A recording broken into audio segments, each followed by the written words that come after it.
روزے کا فدیہ یہ ہے کہ ایک صدقہ فطر کی جو مقدار جو مال ہے، مثال کے طور پہ 2 کلو میں 80 گرام کم گندم یا اس کا آٹا یا اس کی قیمت، یہ ایک روزے کا فدیہ ہوتا ہے۔ تو بآسانی جیسے اس وقت جو پاکستان میں ریٹ گندم آٹا وغیرہ کا چل رہا ہے، تو اگر کوئی 100 روپے پاکستانی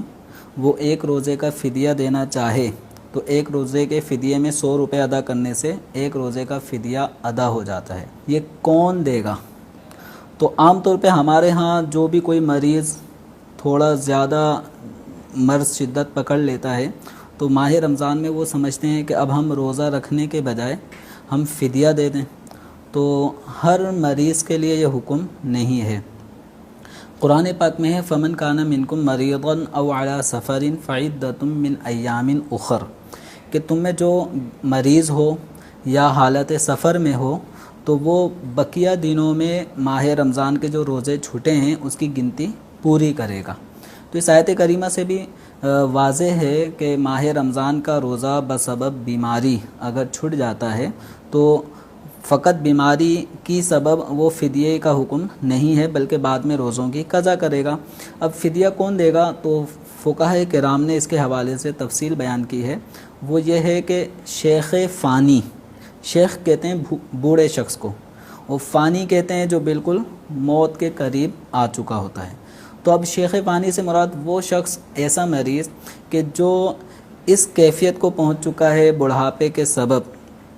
کہ اب اس کے اندر صحت کی کوئی امید نظر نہیں آ رہی، دن بدن اس کی بیماری بڑھتی چلے جا رہی ہے، ضعف کمزوری میں اضافہ ہوتا چلا جا رہا ہے، سردی ہیں یا گرمی کے موسم میں روزے ہوں وہ روزہ رکھنے کی طاقت نہیں رکھتا،